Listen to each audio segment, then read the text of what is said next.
The views and opinions expressed on Smack My Pitch Up are those of the panelists and not those of GUI Network, their sponsors, or any of the properties mentioned. Listener discretion is advised. This podcast is rated R for violence, language, and nudity.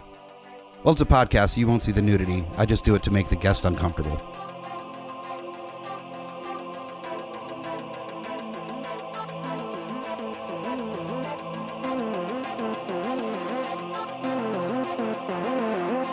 In a world gone mad with unnecessary reboots, remakes, and sequels, only one podcast has the guts to make it even worse.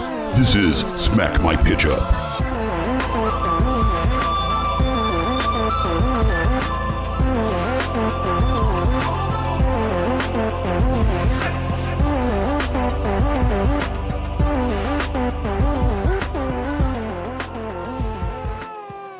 But at the same time, it holds up on its own. Exactly. You can walk into it. You can never have read a Stephen King book. It's very accessible.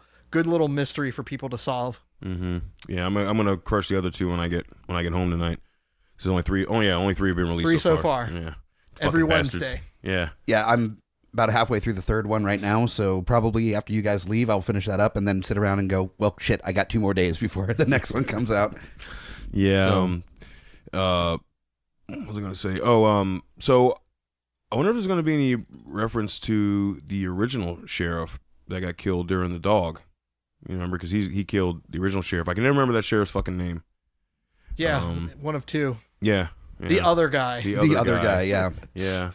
It wouldn't be hard to make even just an offhand reference. And how easy of a catering to your fan base is that you can make some reference to a character offhand and then everybody's like, wee! Yeah, exactly. It's so good. And I feel like that's what Castle Rock is it's just going to be a bunch of those strung together while telling an original story, interweaving some Stephen Kingness in there. Yeah, and then bring including Sissy Spacek, who is not Carrie, but who is just a nod to Stephen King. Again, it's just like, okay, Mm-hmm.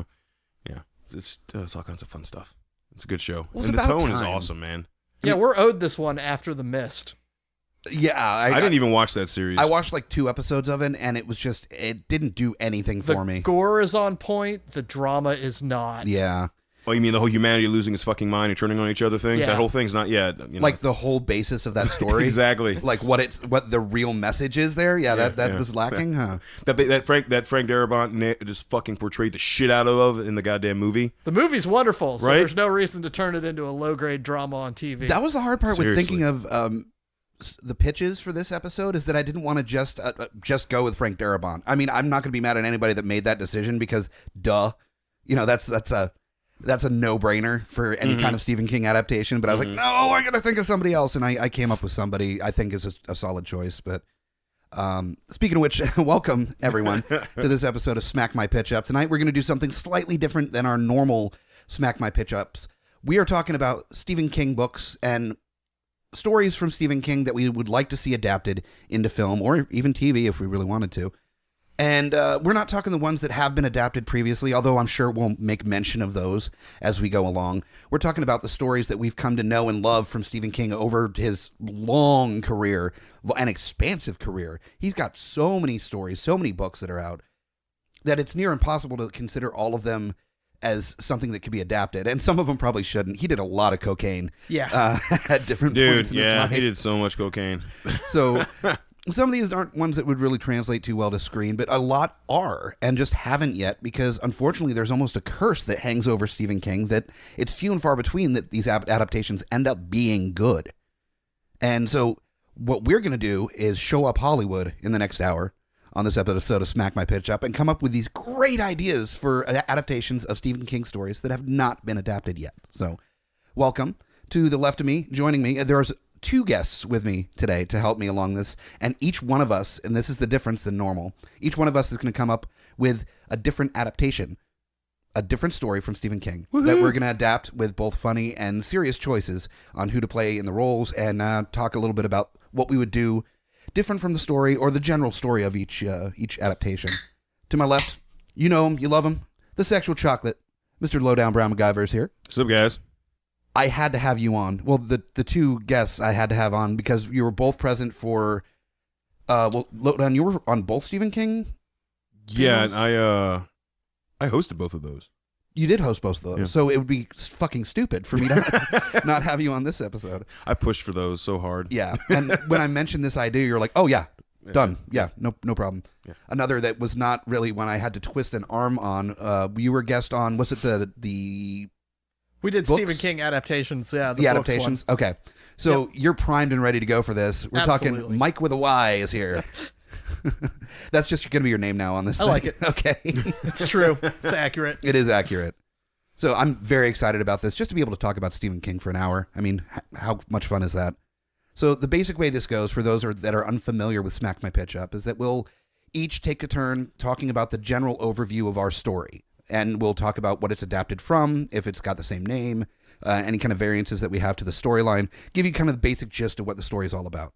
Then we go around and we start casting the characters that we have in this story, both with a funny choice, not necessarily a comedy version of, but a stupid way to do this story. You know, the director or the actors that are involved, just something that's completely idiotic to move forward. So something that Hollywood might actually attach themselves to. And then the serious choices, the ones that we think might actually work for real in making this a real life movie.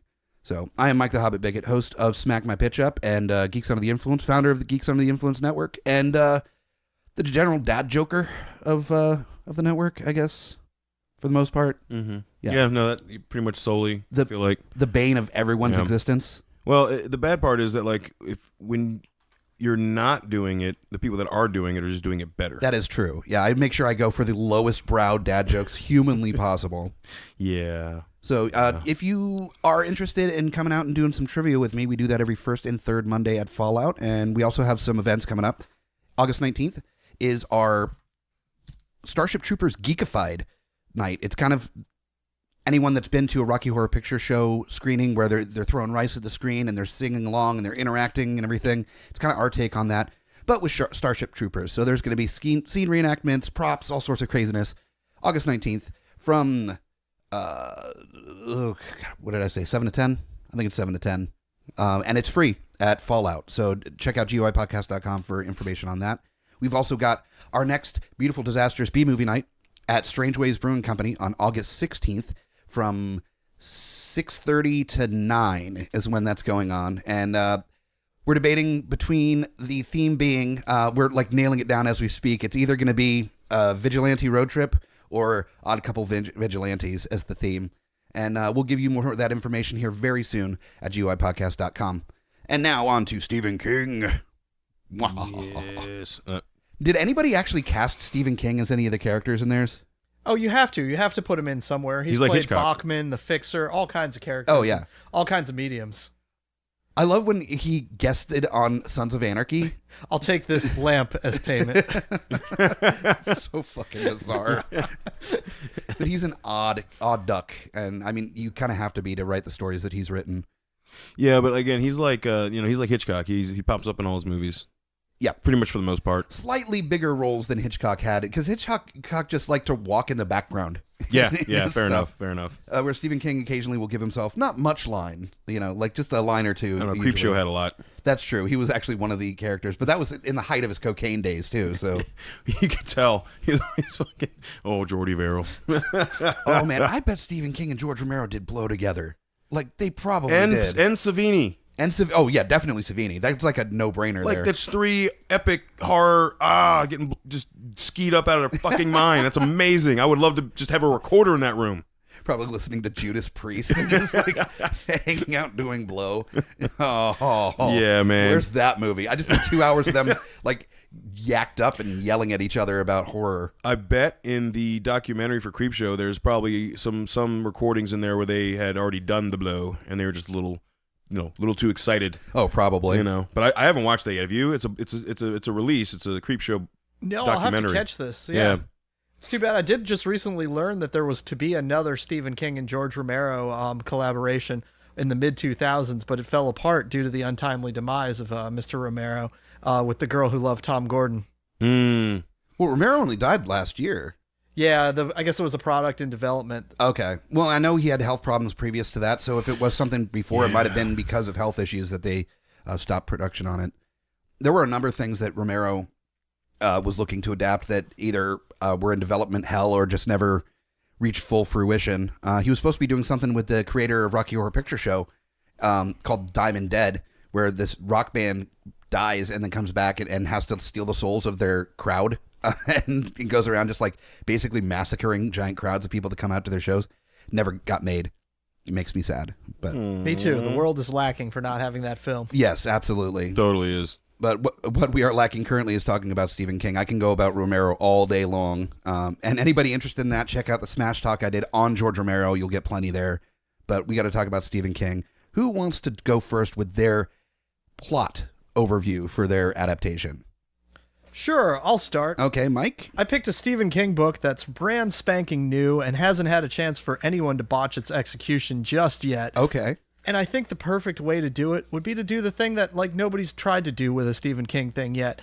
And downplay the horror and bring the action up. The guy is a master of set pieces and these over-the-top battles, fights, etc., but it's all forgotten because it's all about the monsters in the sewer or the problems that we as humans pose to each other. So I would reimagine Sleeping Beauties into a big, dumb actioner. Okay. I think the time is perfect for it. Yep. So for those unfamiliar with the story of Sleeping Beauties, what are we talking about here? What's the general synopsis? It's kind of a stew of many of Stephen King's finer plot points. A plague threatens the entire world when all of the women of planet Earth fall asleep. They have these strange, mysterious cocoons that grow all over their bodies. If you cut them open, the women reawaken, but only long enough to rip your face off with their bare hands. At this point, the men, left to their own devices, seeing the eventual collapse of society Children of Men style, begin turning on each other. I thought you were going to say, fuck every bagel in existence. There's some jokes about that written into the book as well. Okay. But there is exactly one woman left alive on Earth, an absolutely mad woman named Eve, who has the ability, it seems, to kill at will, some supernatural powers, and no one can quite tell if Eve is the reason for this or the cure to it, and it's up to one small-town deputy to keep Eve alive from the hordes of men who want to rip her into pieces. Don Knotts is. There you go. That'd be a real surprise if he showed up for that role. But yeah, the Stephen King book meanders for some 750 pages through a world where it contemplates all sorts of kitchen sink horrors with families being torn apart by this happening, global pandemic levels, and of course there's all sorts of supernatural mumbo jumbo in it. So I was thinking we could streamline this and basically turn it into a hybrid of a Fast and Furious and superhero kind of movie. Yep. So you're talking like road trip to get to the superhero girl to see if you have to destroy her or use her to save the world kind of thing? Exactly. Okay. Yeah, no, I like that. I do. I dig that. I haven't read the book. That's one of the ones I haven't read of his newer material, so I don't know how much of a departure that is from the actual tone of Well, the the novel. actual one does end with an over-the-top battle at a prison, like with tanks, armored bulldozers, Vietnam-era snipers, homemade Yes. napalm. It's ready for it. Like, you don't need to worry about the horror elements. You don't need to consider the global pandemic. It could be the hurricane heist of Stephen King books. Okay. Oh, God. You know what? I have a morbid curiosity about Hurricane Heist because it looks so unbelievably fucking stupid. Oh, that is a beautiful disaster. That looks like makes Sharknado look plausible. It's redunculous. Yes. It does have an element right out of Stephen King's coke-mad 80s world. There's a sentient storm in it that has been hunting a dude for decades. Yeah. Are you fucking serious? I'm not kidding. That's in there. The movie, it's one of those movies you watch for how bad it is because it's unbelievable. Like, First it really off, is. What do you do to piss off a storm? Like, what did you do that an entire fucking weather front is about to go fucking after you for 10 years? Like, motherfucker, I'm going to get my due.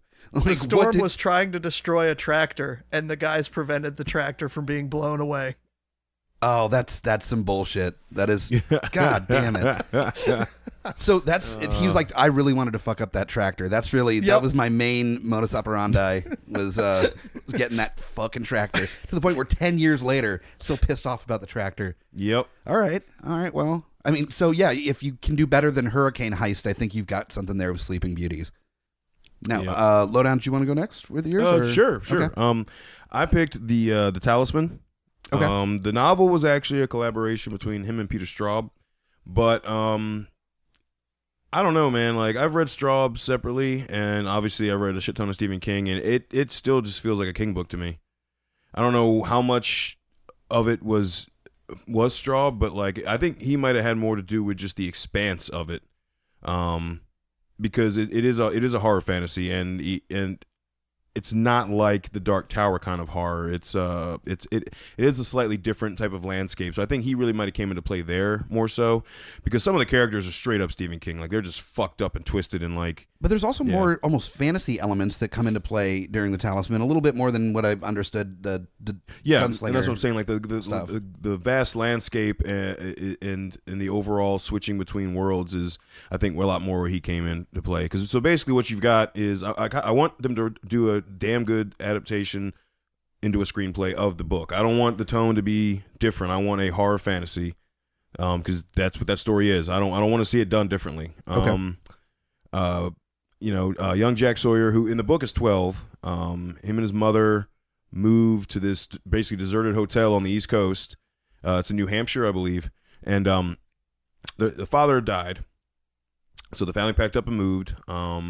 They sold the father's part of the business to the business partner, and then the mother's really sick. She has cancer, and while there's like an old like fairground, and he finds this old black dude who gives him some elixir that he drinks. Is that how they pronounce it in the movie? Elixir. That's how I did in my head when the black man said it. Oh, okay. All right, gotcha.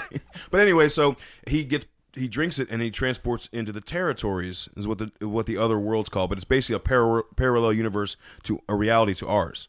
So kind of like Florida. It's very similar. It's like it kind of is like the United States, but there's something off about it.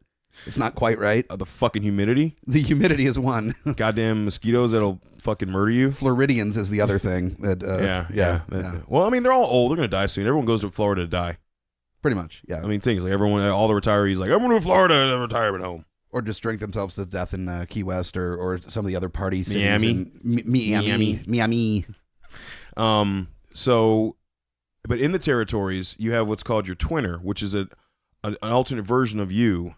And so in the alternate reality, the alternate realm, Jack's mother is still dying, but she is the queen of the territories. Speaking of, twinner sounds like a sexual thing, like sucking two dicks at the same time or something. I'm twinning. I'm twinning. Oh no, dude, that's just like where you run a train on her. It's called twinning. She's taking one of yeah, there we go. Twinning. Oh yeah, yeah. Never a dull moment. All right, currently twinning is leading the charge on the name of this episode. So basically, Jack goes on a mission to find this gem, the talisman, to save his mother. He finds it in the territories and brings it back to the queen. It will save her. So in the reality, it would save his mother. Okay. Along the way, he finds out that his father's business partner, Morgan Sloat, is the one who planned his father's death because he wanted the business. Okay. He's a greedy fucker. You find that along the way. There's a lot of just dark landscapes. You have like these wolves that are like kind of like the King's Guard, but they're so like bodyguards, and then you also have another pack of wolves that are like further out and like the what do they call them? The outposts that are evil fuckers that will like murder the shit out of you because they're werewolves and weren't trained. They're like mangy dogs, and he actually befriends one of the good dogs, and that's his companion through the whole travel from the east to the west coast. Isn't he known as like Wolfie or something? Wolf. Okay. Wolf. Yeah. So he's basically going from the east to the west coast, bouncing between each reality to escape Morgan Sloat, who in the territories is like Morgan of Osiris or something like that, because he's trying to kill him as well. So it's basically it's just trek across America with your old pal Wolfie or Wolf, and trying to save your mama. Nothing like a fantasy horror road trip. Yeah, and I mean, there's tons of stuff in there that's just, I mean, they stop, they get arrested and go to some boy's home, and this guy's like a sadistic fucking like pederast like piece of shit. So that you have to deal with that. Yeah. Yeah, there's a whole lot of shit they have to deal with. Well, that's kind of the hard part with a lot of these Stephen King adaptations too, is that he doesn't write short books. I mean, he has, but a lot of these stories are like significant reads. Like you try to do The Stand in one movie, you're being an asshole. Like it's like an almost 1,000-page book. Like that's not a one movie thing. No. But I mean, he's traveling back and forth with Wolfie across the U.S. Meanwhile, he's a wolf in the territories. When he comes, when he's in our reality, he is a human. He is actually a werewolf at this point in our reality, and he's as the moon gets fuller, he starts to get more hair, and then like every time he breaks bad and turns to a wolf, he like locks Jack up in like a severely secure location where he can't even break in because he would just slaughter him. So there's all that, and there's that you're dealing with a fucking werewolf who's trying not to kill people and be a good wolf. Yeah, I mean, it's just a lot. There's a bond. There's a lot of heart in it. I think that probably where a lot of Straub came in. Actually, I think about it. Stephen King has heart, but not like that. No, exactly. He's more concerned on how he can fuck up his characters. Yeah, exactly. Yes, he loves those big set pieces where otherwise ordinary citizens have horrible things happen to them. Yep. See Under the Dome. It was just basically 400 pages of that before it even got into the actual plot elements. Fucking needful things, man. Look what people did for stupid shit. Like fucking picture of Elvis. That wasn't even a picture of Elvis. Like, you know what I mean? Like, he really Stephen King harbors on the horror of humanity and what humans are really capable of in the end times and what they'll do. Well, that's why him and George Romero really liked working with each other, is because one thing that Romero always said was that the scariest thing to him wasn't big monsters; it was your next door neighbor. That was the scarier part, and so that's what he tried to portray in his films. And Stephen King definitely. He writes that all day long. Absolutely. Now with some more, fantastical, supernatural elements than Romero stuff tends to go, but it's still in its heart is very similar. Mm-hmm. And in the territories, the reason why Morgan is trying to kill him is because he's the heir to the throne, because he's the prince. Okay. And and if he kills him, then he becomes the king when his mom dies. Blah blah. So it's an awesome story. If you love fantasy, if you love horror, the grotesque, I mean, it nails both. It's definitely one you should read. And the sequel's really good, too. Black House is a damn good book, too. Oh, yeah. Jack's an adult in that one. So okay. Yeah. All right, my turn. I decided to go with an early Stephen King story, something that wasn't necessarily connected to the whole massive, mythos of Stephen King, The Dark Tower and Talisman and The Stand and all this stuff that kind of gets squished together into this interwoven tapestry of Stephen King stories. This one is kind of a standalone, and about the closest story of Stephen King's that to this I would say is The Running Man. But this is more of a Hunger Games version of The Running Man, which it's a story of the Bachman books known as The Long Walk. Yeah. Yes. And I remember reading this when I was 13 or 14 years old, I think was the first time that I read it, and I was fucking blown away by it. Because I think partly because I was a fan of Romero and the slow-walking zombies, there was such an impending doom feeling about it that it definitely translated into The Long Walk as well. That the basic premise is that in this dystopian future, there's this contest where kids under the age of, I believe it's 18, are able to they write essays to be part of this thing called The Long Walk, or The Walk, as it's often referred to. And in this, all the contestants start at the border of Maine and Canada and start walking south on a predetermined route. And basically the last kid alive wins a prize of his asking. Virtually anything he wants, for the most part. And so that's the basic premise of this. And then you follow this main character, Raymond Davis Garrity is the main kid, who wasn't really that into the idea in the first place, but his family's hard up, there wasn't a lot of options there, and just kind of found himself in this position. And it follows him as he starts to interact with some of these other kids that are contestants in The Long Walk as they're walking. And the basic premise is they have to walk minimum 4 miles an hour, and they get warnings, up to I think it's 3 warnings. And then kaputs, you're killed. And there's also stuff that you cannot do. There's rules to it that you can interact with the people that are lining this road almost like it's a fucking marathon to watch kids get murdered. But that's the dystopian future marathon, I guess, is kids getting shot in the face for not walking fast enough. And so you get all these backstories of all these different kids as they're going on this long walk together, and all the different rationales and reasonings for them going on this long walk. And in the midst of it, they're developing sides, they're developing friendships and enemies along the way, people that are maybe in it for the wrong reasons, or antagonists. They're just fucking dicks, and the kids bond together and find their own ways of dealing with this like issue. Well, they have the long-standing issue of not being able to stop. There's no stopping. There is no you walk all day and then stop at night and sleep. No, you just keep walking. And so there's kids just straight up fucking dying from exhaustion. And people are getting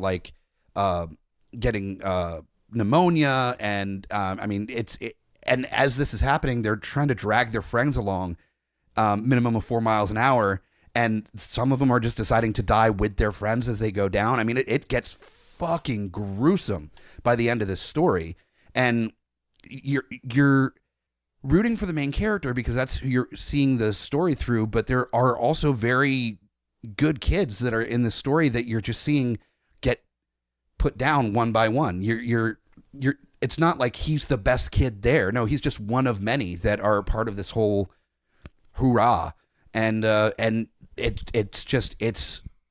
really speaks to the attitude humanity sometimes has at like slowing down for a car wreck. Mm-hmm. That kind of mentality of the morbid curiosity of the macabre. You mean the bloodlust of the human condition? Yes, the bloodlust of the human condition. Much better way to put it. It's really an examination of that, and I always found that really fascinating. So I feel like you could capture that in 2 hours. That's not an overly complicated storyline. You could definitely nail that down in a couple hours, and maybe hour and a half if you really wanted to cut it down.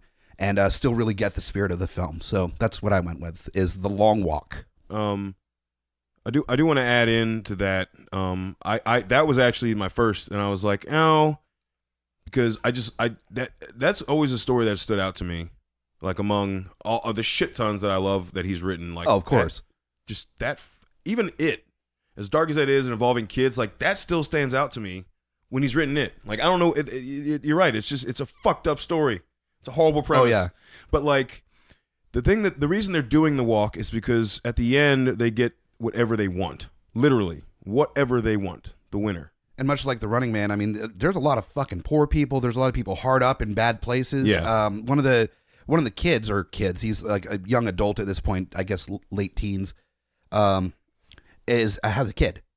He knocked up his girlfriend young, and basically he wants to do right by his kid. So you're now in this position like, fuck, because there's like the main character guy that you're rooting for, but there's also a dude that has like a wife and a kid, and you're like, so like that kid's not gonna have a dad. Yeah, like yeah, if you lose that, and it's like fuck, like you get so many of those moments where you're rooting for multiple kids, but there's one that wins, and it's like fucking painful at some points. And then you have the people that are just like getting shot for taking a shit, literally. Yeah, like. Yeah, it really subverts the heroic myth in a lot of ways. These aren't like great competitors in the story who have the odds totally in their favor. No. It's not like Hunger Games where a lot of them have like superpowers with a bow and arrow or whatever. Yeah, right. They're just regular kids scared, waiting to die for the most part. And it really does play up the body horror elements in it too, where anything can happen. Losing the skin on your big toe could mean the difference between life and death. Or a cramp. A cramp. Or a bowel cramp, as you mentioned, is one of its most horrifying scenes. Yeah, oh, it was. That was bad way to very go. Bad. Yeah. No, that's definitely yeah. I would love to see that. But again, it's got to be like these are things we want done right. Oh, absolutely. We don't want the Night Flyer to happen again. Oh God, no. Fucking Tommy knockers. Oh Jesus, yeah, that was terrible. Sometimes they come back. Hey, I'll take that over the other two you That's mentioned. true. Okay? That is true. Okay. Funny you should mention that. I understand the Tommy knockers may well be coming back. Really? Yes. The story's interesting. It is. If It you could give it work. a good fucking adaptation, but that's the problem half the time with these Stephen You need King to cut stories. the book down by half. Right. That's Yeah. the problem with so many of these stories. That's my take on Sleeping Beauties would be the exact same thing. It's 750 pages. You have a showpiece action thing, just make it focus on the action. You really don't need the larger world to enjoy the cinematic experience for a couple of hours.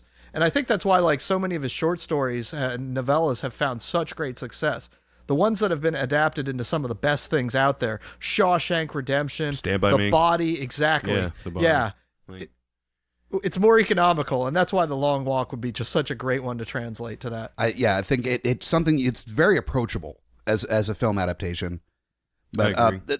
The thing with these adaptations, though, is what makes it or breaks it half the time is who you have helming the film and who you get to cast as the actors in this film. So let's go around and talk about who we are looking to direct this masterpiece, the masterpieces that we're creating, and who's going to be acting in it. So anyone want to go first, or?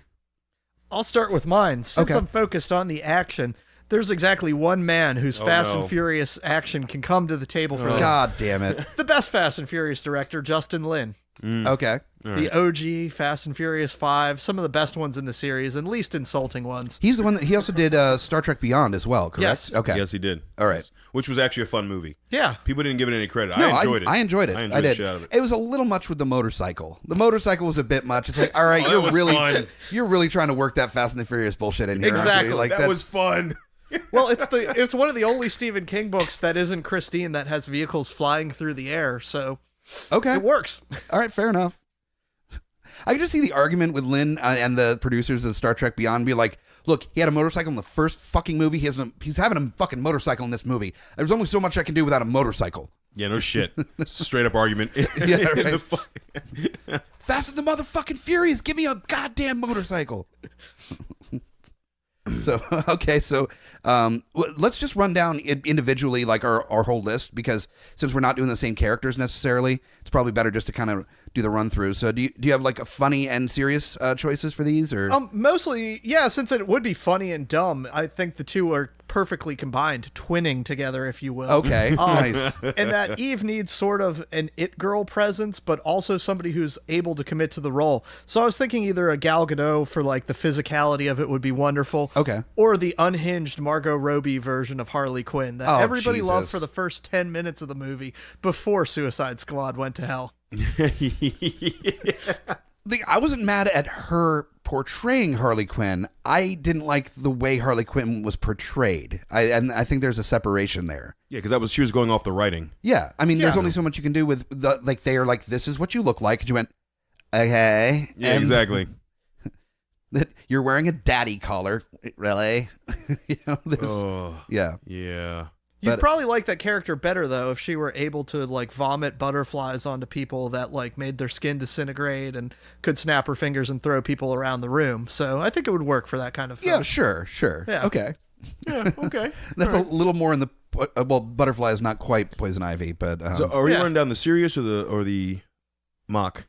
I figure we just kind of go through our whole swath a piece, cool. since they're different stories. You know, we want to keep it all together to not confuse the listeners. Yeah, Yeah, fair I think enough. that's a better way to go. So, who do you have for the other castings here? Well, it's really just good guys and bad guys past that because Okay. they don't really need personalities. Fair enough. So, of course, we do, like, depends on what kind of budget you're operating with. If you got the dollars, I'd say throw the money at Jason Statham. Nobody's better at hand-to-hand combat on screen than that. But if you don't have the money, go with Ryan Quanten of True Blood. He's done that kind of role before. It'll work. Ryan, is that the Hurricane Heist motherfucker? Yeah. Okay. Yeah. All right. Exactly. God damn It's it. the brother, right? Yeah. Yep. Yeah. And of course, like all good Stephen King stories, it has one old coot who served in a war way back then. His physical abilities may be gone, but he's still got that killer instinct. So that's our Stephen King cameo for Okay, it. The all right. army sniper helping the good guys. Okay. I'm down. All right. It's a Okay. good spot for it. Okay. Nice. Is that what you got? Yeah. Okay. Easy Okay. enough. What do you got there, Lowdown? All right, man. Well, I'm going to preface this with something. So the Talisman was actually greenlit back in 2008. Well, they started it in like, I want to say 2006, 2007. They started with all the talks, and there's actually a trailer out for the movie that was supposed to come out. A brief little sneak peek trailer, Like kind of teaser thing. kind of thing? Trailer. Yeah. And Steven Spielberg was involved then, and he's still, like, in an interview I read, like, I don't know, 4 months ago, he's still like, no, this is a movie I want to make, but with, like, you know, he was working on Ready Player One back then. Now he's going right into Indiana Jones 5, which is probably going to suck. Sorry. Womp. Just, you know, hey, keeping it real. And then he was producer on Jurassic World, so he was busy with that, you know. So my thing is, okay, I would love Spielberg to be involved with this because he is good at the fantastical, right? So I want him to produce this. because that means tons of money too, which is always fun. Sure. But I want fucking J.J. Abrams to direct this shit. Okay. I want Abrams. Abrams will be able to nail, because I don't need like the Talisman has horror and it does have some gory moments, but they're like not. It's not like entirely just intense like Stephen King type. You know, it's because that's what I said. It was Peter Straub too, so it's not all this intense Stephen King horror, right? And all this gore. But Abrams will be able to do the dark and sinister, because there's a lot of that in there, and that's really where I think he'd shine at. And he does do fantasy worlds. I mean, look at Force Awakens, right? Look at the fantasy and monster and Super 8. Like, true. I mean, I think he could really. He did Star Trek, the first two. Like, he could nail that vast landscape of fantasy. So I really want him to show that. And the new movie Overlord looks sick as fuck. By the way, that looks fucking fun. That looks super fun, right? Yeah, that looks so fun. So that's what I got directing it. So. Main character Jack Sawyer. I'm gonna go with the funny one first. So I went with completely wrong age groups. We're gonna make this like an adult movie now. Who's trying to save like his really old mother. We're gonna go with Jack Sawyer being Charlie Hunnam, who hasn't done anything really good since Pacific Rim, and that was basically just Jack Steller. Anyway. Jack Steller, but instead of a motorcycle, it's a giant robot. I mean, seriously, he has the same swagger that he did in Sons of Anarchy. Bullshit fucking That swagger. walk. I hate that walk man. so much. It's like, dude, you're from like, where is he from in England? So he's like at a hoity-toity part in England. Like, what are you swaggering with, bro? Yeah. Like, get the fuck out of here. For his friend Richard, who he does meet up with, who's actually the son of Morgan Sloat, who killed his father. Richard Sloat is his best friend because they grew up together with their fathers being business partners. Halfway through, they go to the prep school that Richard's at, and they get Richard to help him on the journey. So Richard would be Zac Efron. Yeah, oh, he's so handsome, right? But it's those just muscles, right? I mean, hey man, Baywatch, he was looking fine as hell. Anyway, for Morgan Sloat. That's the one, because I want him to like get back on his coke train to do more, and I want Stephen King to do Morgan Sloat, the main antagonist. There you go. That's what I was looking for. And for the Sunlight Gardener, who is the owner of the really really bad children's home detention center, I want Chevy Chase. Oh God. well, because Sunlight Gardener's portrayed as this really like slightly overweight, like religious fanatic, like.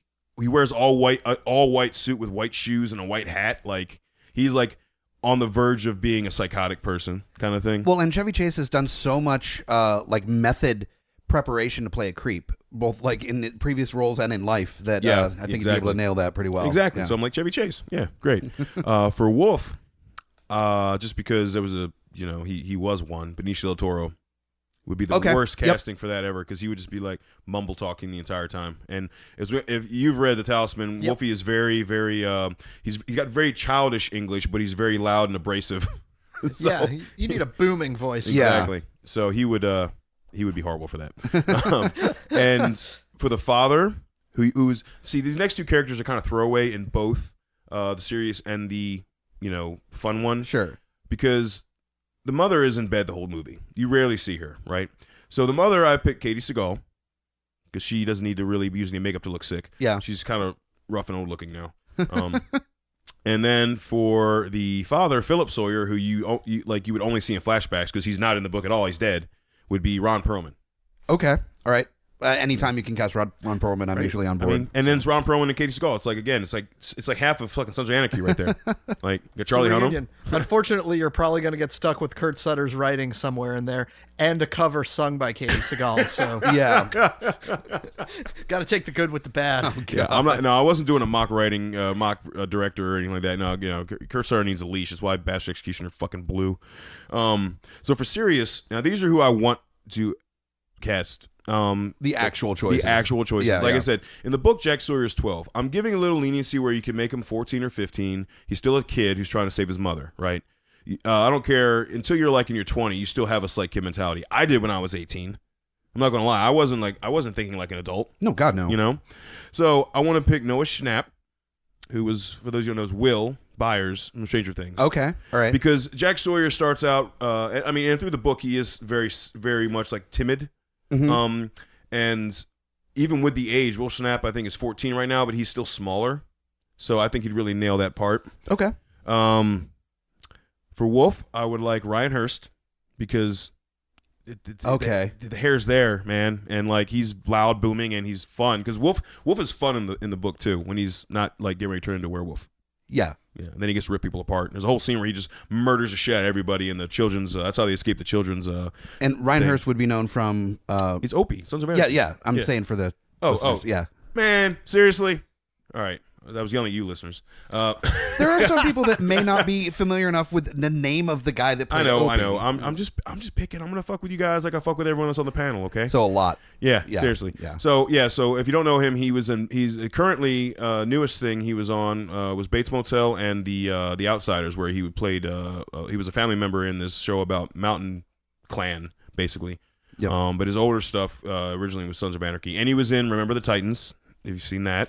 He was the player that got injured. Yeah. Yeah. He was in Band of Brothers. He's been in a bunch of stuff. Yep. So he's a great actor. Wolfie was Wolf and Jack's adventure was, like I said, where the heart was at, and Ryan Hurst is the one that put the heart in Sons of Anarchy, in my mind. Yeah, was he the most really lovable elevates character. pedestrian material around him. Yeah. And he does a great job with that. Characters that would have just been a cliche instead actually have something to offer, and it's wonderful. Exactly. For his friend Richard, I picked Jack Dylan Grazer. And for those of you who don't know who that is Eddie from It, the remake of It. Okay.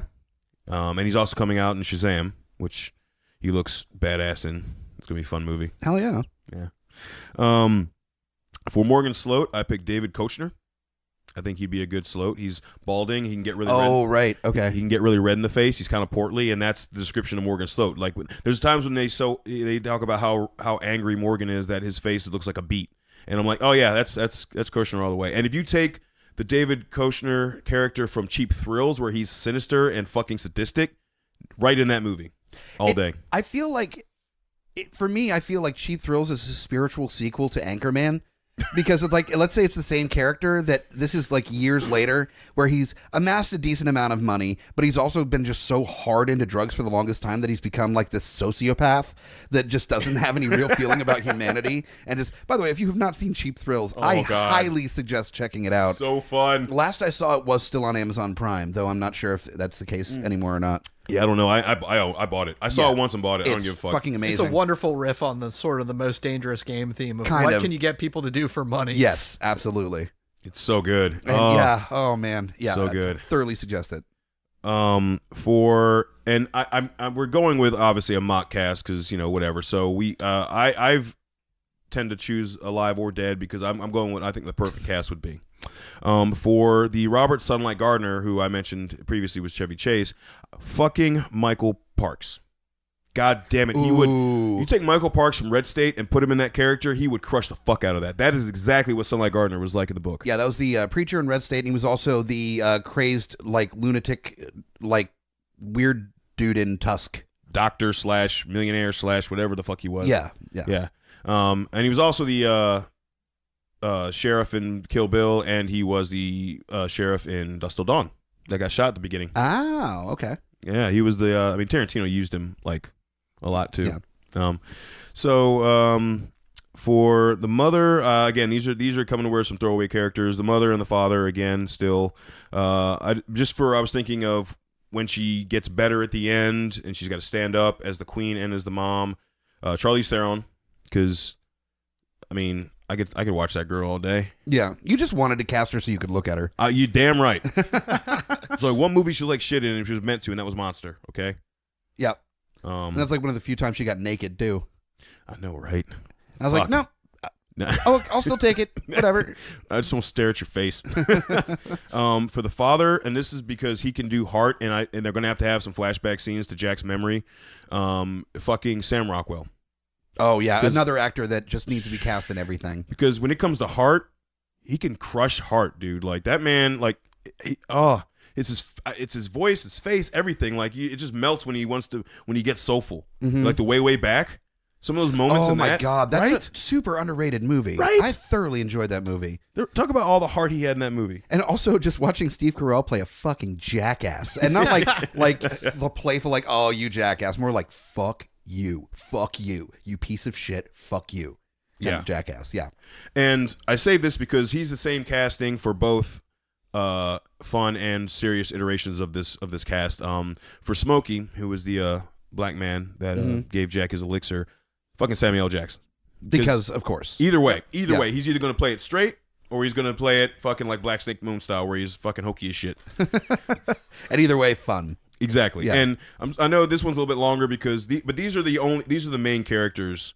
I'm assuming with yours there was only you're a lot more throwaway characters. There are tons of characters in Sleeping Beauties. You don't need them though. They're all just on screen to fight and die. That's what I'm saying. Yep. Yeah. So this one, these are all the characters you need. You need these characters because they are very important to the story. Kind of. Gotcha. So. Yeah, that's kind of the hard part is that Stephen King does write a lot of ensemble stuff, which I love. That's part of the reason why I love Joss Whedon stuff so much is he knows how to write ensemble pieces. And I see a lot of that with Stephen King as well. And I just stuck to the 7 big ones, big characters for the Long Walk, which we'll get to in just a second. We're going to take a quick break so you guys can hear about some of the stuff going on in town, and we'll be back in just a second. Just a few more days left before the end of the Richmond.com and Times Dispatch Best Of. So go to GUIPodcast.com and click on the link on the homepage to vote for Geeks Under the Influence as the best podcast in Richmond. We appreciate all of our listeners and all that have voted already. Remember, you can vote once a day for Geeks Under the Influence. So please, do us a favor and help us become the best podcast in Richmond. Voting is open till August 5th. Beautiful Disasters is at it again with another B-movie night at Strange Ways Brewing Company. August 16th from 6:30 to 9. Come out for our August theme, which is Vigilante Odd Couple. Schlockometer checklist includes Road Trip, It Is a Tumor, Manners or Death, and I Want to Be Your Homicidal Father Figure. This event is free and 21 up. So come out, get your drink on, and enjoy another fantastic schlocky movie night from Beautiful Disasters and Geeks Under the Influence. Everybody's talking about the Space Force. It's in the news everywhere. Well, we decided in honor of America's future in the Space Force, we are rocking another Geekified movie night at Fallout. August 19th, we are doing Starship Troopers. That's right. That cult classic is coming to Fallout with our own special brand of interactive fun to go along with it. If you haven't come to a Geekified movie night before, trust me, you do not want to miss this. We give it kind of the Rocky Horror treatment with all sorts of contests and trivia and reenactments, stage readings, and plenty more. So come out August 19th for Starship Troopers Geekified. Find more information at GUIPodcast.com. We're back to Smack My Pitch Up, all about Stephen King adaptations, and so far we got some good ones. Myke is doing Sleeping Beauties as an adaptation. Lowdown Brown is taking on The Talisman as the adaptation. Yeah. And I'm about to get into the willy-nilly of my choice, which is The Long Walk, one of the Bachman books by Stephen King, and my choices for an adaptation. So I went with funny and serious choices. I'll run down the funny choices first. So part of the problem I was running into with The Long Walk is there's a lot of teenage characters, and I didn't want to quite go like 90s kids sitcom with it and just cast 25 to 28-year-olds as kids. So I decided to make it way worse and do like the Wet Hot American Summer, the first day of camp thing, and just cast adults as playing teenagers. Just straight up, they're supposed to be teenagers, like people in their 40s. And no better way to do that than just straight up rip off Wet Hot American Summer. So David Wayne will be directing The Long Walk. He is the director of Wet Hot American Summer and Role Models and all that funny shit, with the cast of characters being some that you may be familiar with from Wet Hot American Summer. So the Major is the head of the military that's in charge of The Long Walk. He's the guy kind of calling all the shots for The Long Walk. He's the old grizzled military man, and no better person to play that than a dude that fucks a fridge. Christopher Maloney will be the Major.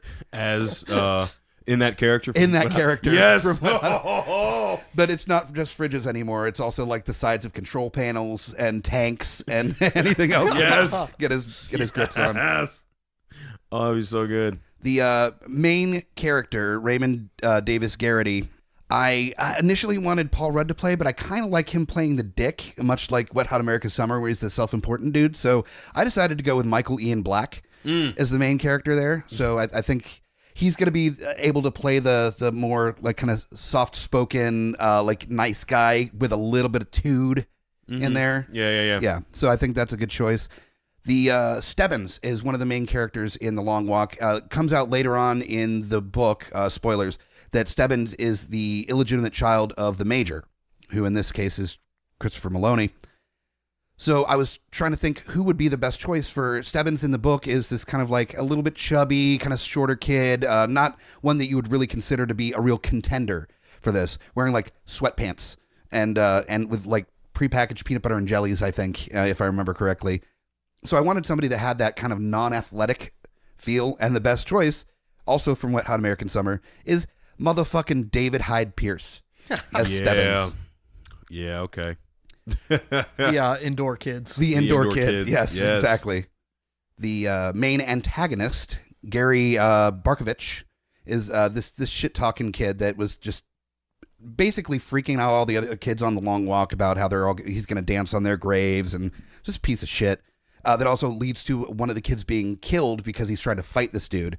I figured that would be the right role for Paul Rudd, because Paul Rudd can be hilarious and shit talk at the same time. Like, his shit talk is quite wonderful a lot of the time.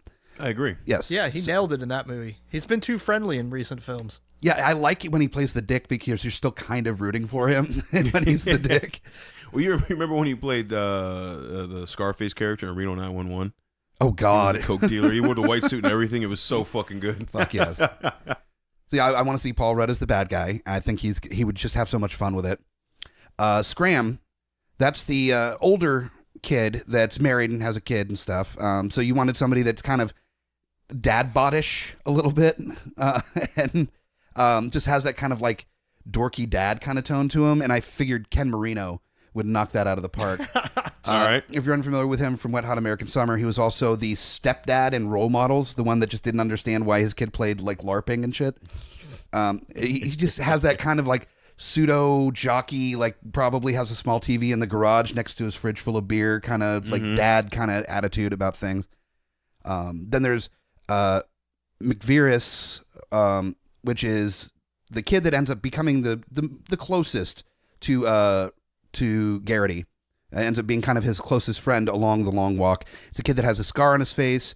There's a very interesting backstory with him as well that we just don't have time to get into the deep nuances of the story. Read it. It's excellent. Read it. But with Michael Ian Black being Raymond Davis Garrity, of course, Michael Showalter would be the correct choice for his closest bud. They'd be able to play off each other really fucking well in this case. And then Jan is the girlfriend. That's the girl that, like, as he goes on this walk further and further, even though he kind of sort of like made out with another chick along the way, which was a very interesting story where he just gets so horned up, and with the thought of him dying at any moment, he's like, yep, gonna make out with this fucking chick, which wasn't his girlfriend, but Jan, who ends up, he realizes just how much he cares about her through the entire story. With Michael Ian Black as Garrity, I figured Molly Shannon would be a good choice. I was wondering if she was going to show up. Yo, yeah, Molly Shannon. Any chance I have to cast her, I will. Superstar. It was either that or Janine Garofalo, but I figured Molly Shannon would be a much more fun choice there. And then you save Elizabeth Banks for the girl in the crowd to make out with. There you go. Perfect. Yeah. Perfect. Because, I mean, she kind of was a slut in American Summer, so there you go. Perfect. Yeah. So that's the David Wayne Long Walk, because, you know, I thought about actually going the opposite way and just casting like fucking children. I mean, like 8 and 9-year-old kids to get shot in the face, and I'm like, that's too dark. Like, that's almost worse than the fucking story. Yeah, that's Jesus real. Christ. Way to one up Stephen King, dude. Jesus. Just bring back that kid from Jerry Maguire. The human head weighs 8 pounds, but weighs a lot less, kid. Boom. You know, like that'd be a little bit much. And that's the second Smack My Pitch Up that I've mentioned that kid. So. So, okay, I got a question. Okay, so where's you mentioned Went on American Summer. You remember there have been 2 series, the Before and then the 10 Years Later series on Netflix. Speaking with the Before, First Day of Camp series 1, where's H. John Benjamin? I don't hear him anywhere. Well, there's other characters that I just didn't want to get too deep into on casting. There's the kids that I think they call themselves the Musketeers or something, but it's a group that kind of bonds together really early on, and so you could definitely get a lot of these other. These other guys, H. John Benjamin, and He could be like the announcer towards the end when like they're getting to the finish line. Because remember, there's like it's not the major at that point. It's like the announcer for the crowd. Sure. Talking about here they come, blah blah blah, yada yada. Like he could be like just do it in that actually like Archer. Oh, that'd be amazing. Drunk Archer. And then also he's like chicken and waffles. And though I don't think he was in Wet Hot American Summer, but you get Paul F. Tompkins to be his like guy next to him, yes. Doing the co-announcing, and then you're good to go. Yeah. Yes. Perfect. Perfect. A. So my serious, I decided to go actually with children. And the hardest part for me with that is not casting literally everyone in Stranger Things and the roles there, because they're fucking amazing kids. And we were talking on the break that basically kids around that age are fucked because all the roles are going to go to these kids moving forward. I mean, they have shown that they have the real acting talent. So it makes it really difficult not to cast them and everything. I've got one Stranger Things kid. The rest I was able to figure out pretty solid choices for. Your restraint is admirable. No shit, right? It was a challenge, to say the least. So the director, we had talked about, Darabont's a pretty easy choice, but I wanted to kind of look at another director who else would be a really good choice for this. And I went with a director based on his merits with 3 films exactly that I think could really knock it out of the park. I wanted the serious version to be kind of just this stoic, kind of like slower paced, it's about a long walk. So you don't want something that's like actiony, you want something that has this kind of like rolling like tone to it. And rolling impending doom is what you want, right? Yeah. And this guy has definitely done that with a few films, actually, one of which being The Road. So talk about guys walking for a while. Like he's already gotten that shit covered. He also did the Proposition, which was a Western set in Australia. And he's done a bunch of stuff with Nick Cave. He did an episode of Black Mirror. He also did Lawless. Ooh, I like Lawless. So we're talking about John Hillcoat, the director. He's a fantastic director. He's done both music videos and these really like tonally kind of like slow-paced, dark, kind of almost ethereal pieces that I think really would work well with the Long Walk. And I gotta agree. People don't give. I don't think people give the movie Lawless its due. There was some dark shit in that movie. Very much so. And people and the whole movie, just the undertone of it was just as dark. Because the people that looked at it at face value, it's like it's about bootleggers in Franklin County, Virginia. Okay, woo. No, there's just there's a lot more to it. Exactly. Yeah, it's sort of an apocalyptic end of an era thing. The Wild Bunch for bootlegging. Yeah, pretty much. Exactly. It was. Yeah. So I figured this is a director that I think would really be able to fix that tone to this and make it something special. And I think it's a pretty good cast here of some pretty solid actors, kids mostly. In these roles. So the first one, of course, is the major, the grizzled old like major that is in charge of the shit, and probably in my version is just a raging alcoholic. He does not give a shit. Like he's just like kind of gotten put in charge of this, and he just could not give a shit about anyone or anything. He's just so burned out and done with everything that he's just like this broken man in charge of killing kids. And I think Liam Neeson would fucking knock it out of the park in that role. Just like, I don't give a shit about you kind of tone. I think Liam Neeson would do quite well in that. But we could get. I'm sorry, I'm thinking of another funny thing. You could do Liam Neeson funny too, and he just does like Love Actually Liam Neeson when he's talking to the kids. Oh, right. You're talking about Taken Liam Neeson, where he's just this fucking angry man. Now the rest are kids basically. So the main character, Raymond Davis Garrity, wanted a kid with acting chops. There's a whole arc to this character that's really well defined. You want both the like pretty well put together, good head on his shoulders, smart kid to just completely broken by the end of it. And this is a character that was not given the right script, I think, for one of my favorite sci-fi films, but in his own right has been in a number of films and acted his ass off. Asa Butterfield, also known as Ender from Ender's Game. He's been in a bunch of stuff, Hugo and a bunch of other movies, and he's a really good kid actor. He has the ability to really emote well, and also seem kind of that level of innocence that I wanted in the main character as well. So I think that would be a good choice for Raymond Davis Garrity. Now the Major's kid, Stebbins, I wanted kind of a dorky kid, and I couldn't think of a better dorky kid than the kid from the Goldbergs, Sean Gambrone, the curly-haired young kid from Goldberg's. Yeah. I think with the glasses and the curly hair, and I think he would probably be able to play just the awkward Majors kid, like illegitimate kid kind of deal pretty well. I think that would translate relatively well. Kind of the quiet kid, you know. Next one is the Gary Barkovich, or the main antagonist, the dickhead, and a kid that I know can play fucking shitty is Cameron Monaghan, also known as Jerome from Gotham. Yes, but he's like in his 20s. But he can still play young. Yeah, no, okay, he could. I guess because I've been following on Shameless, it's kind of hard for me to see him. Because I saw him, like, when he started Shameless, he was, like, 16. So that was, like, 8 years ago. So I guess for me, it's kind of like just watching him grow in that show. Yeah. That's all. But he does have a baby face. Yeah, he has a fucking he can play baby a little face. bit younger. Now, Scram, the married guy, I wanted somebody that's definitely kind of, like, older, but, and this is, I think he's in his 30s now, but he can also play younger. And I feel needs another chance to kind of do a grizzled role, but still kind of play the nice guy, is Daniel Radcliffe.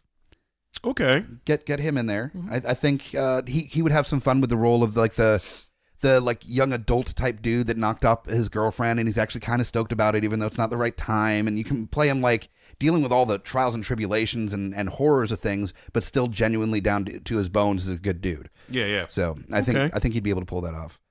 Now here's the Stranger Things kid for McVirez or Scar, the closest friend to Garrity. I wanted somebody that was gonna be jokey and playful and like supportive and like a really good friend. And there's almost no better friend than Gayton. Yeah, it was like Dustin. You picked Dustin. Yep. Yeah. Of course I picked Dustin. Yeah. Because I love that little kid so fucking much. So Gayton Matarazzo is his last name apparently, and plays Dustin on Stranger Things. He's adorable as hell. He's so charismatic and funny and just a fun dude. Even outside of Stranger Things, he can sing his face off, and he's just a fun dude. And I think he'd be great as the kind of the sidekick character, the buddy of the main character. And then finally, Jan, the girlfriend. It's really hard to cast kids, but I think this is an actress that has definitely showed her ability to act her face off. And I think this would be a good chance for her to show that she can do more than just really, really good television. Maisie Williams from Game of Thrones. Okay. She's the appropriate age. I think she'd be able to, that's the right age grouping there. And she has definitely shown herself the ability to act her face off. So, what was that? Oh my goodness! Nothing. What was that? It didn't pick up on the mics. It's fine. Yeah. You fucking.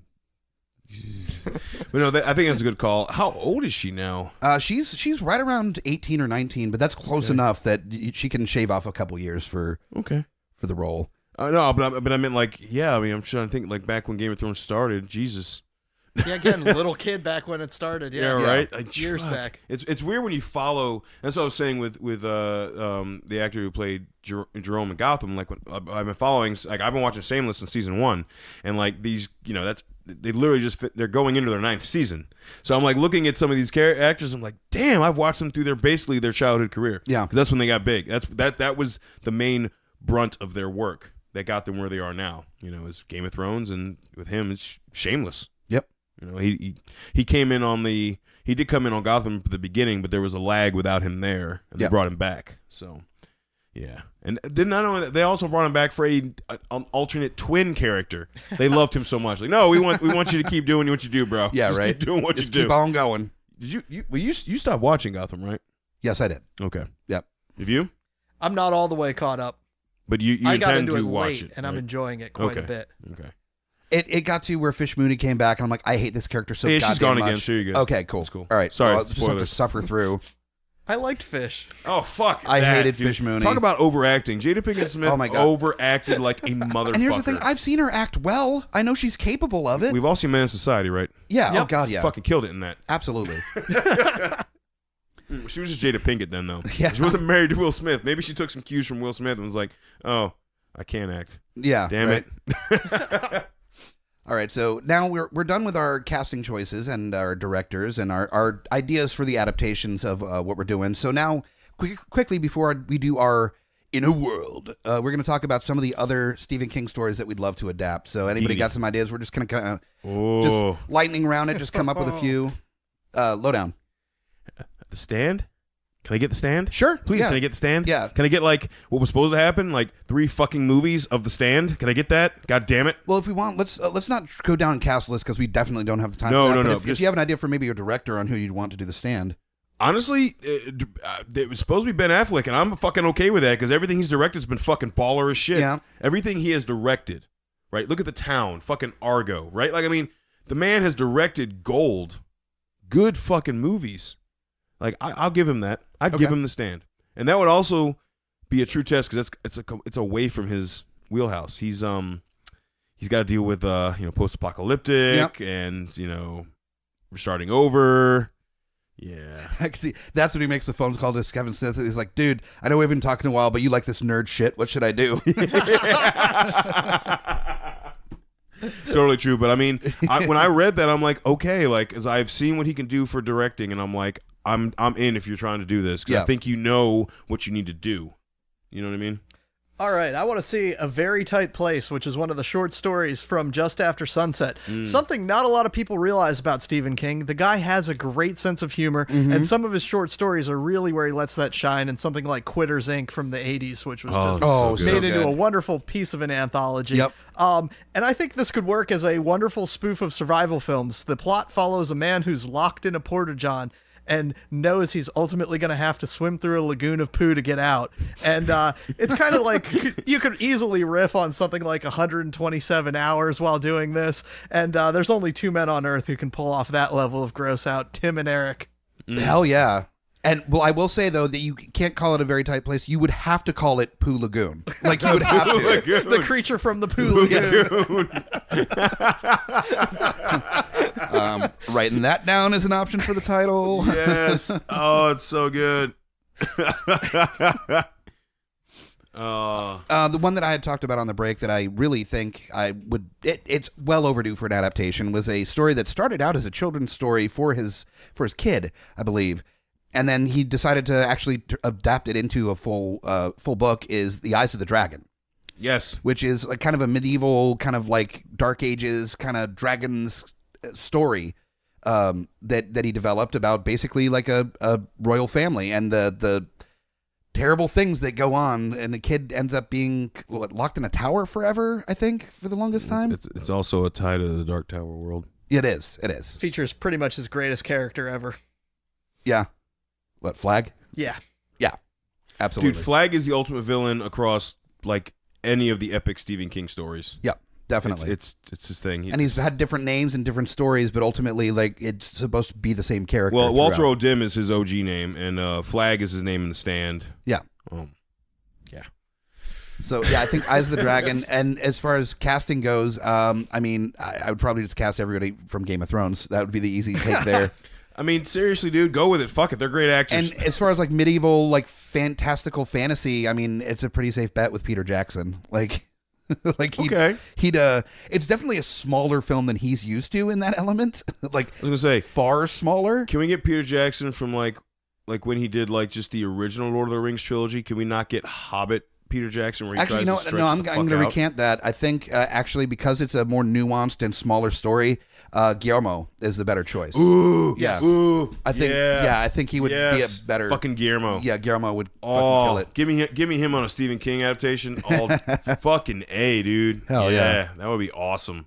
All right. I mean, there's a few that if you've read a vast amount of Stephen King, I mean, there's tons of shit that they haven't done that they really need to tackle. And there's reason. I was like, why? Some of them are simple. It's like, why haven't you just done this? Like Netflix has crushed it. Okay.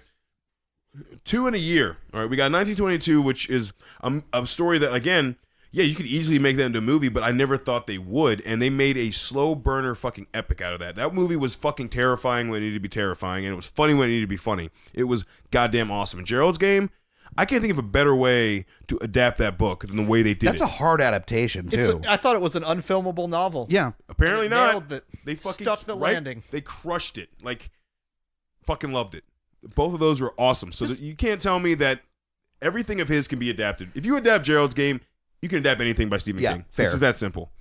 Right. Maybe see another version of Trucks or Maximum Overdrive. There's already been 2. That's enough. Yeah. There's no reason to remake it. It's perfect. Yeah. Oh, fuck both of you in the ass. All right, so next up, of course, is the trailers, where we do our little off-the-cuff versions of our version of the film, whether it be the funny one or the serious one, either way. And we just kind of run with it. So is there anybody that wanted to go first necessarily? Or, I mean, I can go first if okay, so I'll go first. And then learn from you. Who wants to go second and who wants to go last? I'll go second. Okay, then Myke, I'll close it out. You're the caboose on this fucking you are. This failure train that's about to happen here. So Giggity-goo. let me get the music together, and then I'll get started with my. I think I'm going to do the David Wayne. I think that's the way I'm going to go with this trailer here. We get to pick the music, or Yeah. okay. Let me get that queued up. 1 second.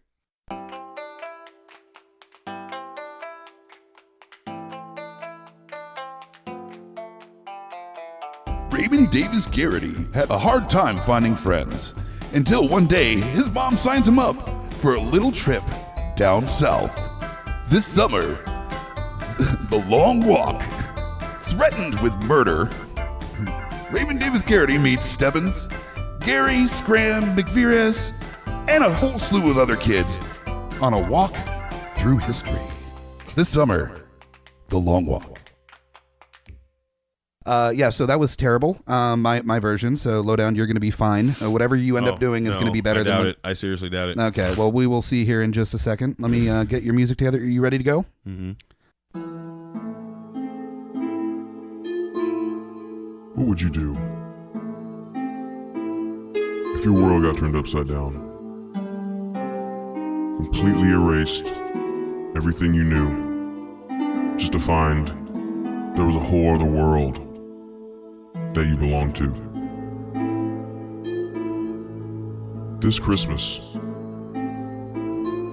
find out how one young man overcomes all the obstacles. Friends become enemies, enemies become allies in the territories. J.J. Abrams brings you on Christmas,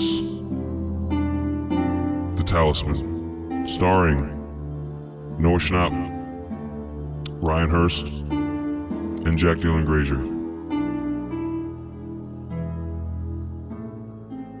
Yeah, that's all I got. Okay. That's it. That's it. That's all I got.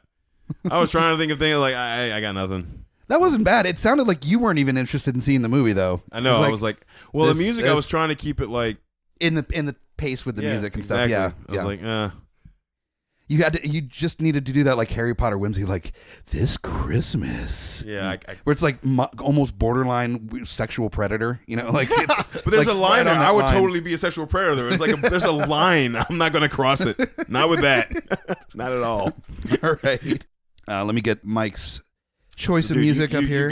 You've got all the betterness going. That's right the thing. there. You don't have a very high bar to meet here, sir, Not with at your all. Fast and the Furious meets Stephen King post-apocalyptic road trip movie that you're. That's a good thing. We're about to bring the stupid. Okay. All right. Well, let us bring the stupid then. Here we go with the music. The women are all asleep, the men are all killing each other, and the only man who can save the Earth is a woman. Margot Robbie and Jason Statham have to put their differences aside to survive, as thousands of mercenaries try to kill them. It'll take everything they've got to stay alive, and even more to stay awake. Sleeping Beauties.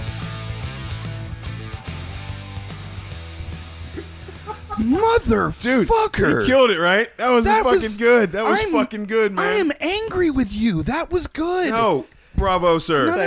None of these are Bravo. supposed to be good. They're all supposed to suck. No. God damn it, I would see that movie. No shit. Well done, sir. Well done. I gotta give it to you on that. That was good. That was Holy fucking shit. good. All right. Yeah, no, that was That was good. That was very good. I'm disappointed in us. I feel like we disappointed. I'm disappointed in you. You host this every fucking week. All right. This is the second time I've been on, so you can just deal with yourself. I'm okay with it. I'm okay with being shitty at this every time. So like, It's like, yeah, and maybe the music might have something to do with it. Like I said, I was very down, and I was trying to just go with see, the music. I have no pride left. I've been podcasting for 3.5 years. Like I mean, this is- hey, eh. Yeah, At this point, none of it you know matters. what? My cast was baller as shit, so the trailer, that's not my duty. So. Yeah. So carry on the conversation with us. If you have any other Stephen King stories that you're interested to see our take on the adaptations and stuff, comment on our social media when this comes out. Let us know on Twitter, Facebook, Instagram, the ideas that you have for some Stephen King adaptations. And, keep this conversation going. As always, we release this once a week, Smack My Pitch Up. So tune in next week at GUIPodcast.com or subscribe would be wonderful. If you subscribe to the Geeks Under the Influence stream on iTunes or Stitcher, any of your podcatchers, we would appreciate it greatly. And make sure to rate us if that's an option on your choice of pod app. And it just rises up in the rankings, lets other people listen to this stupidity, and we would appreciate it. So join us here next week. I'm Myke the Hobbit Bickett. You just got pitch smacked. Christ.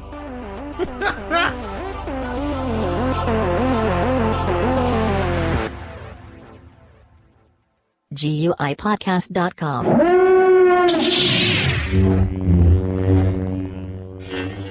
This is Myke the Hobbit, direct from Fallout on a trivia night, telling you to come here every first and third Monday for trivia between 8 and 10, 25-cent wings, drink specials, prizes, and tons of really inappropriate trivia.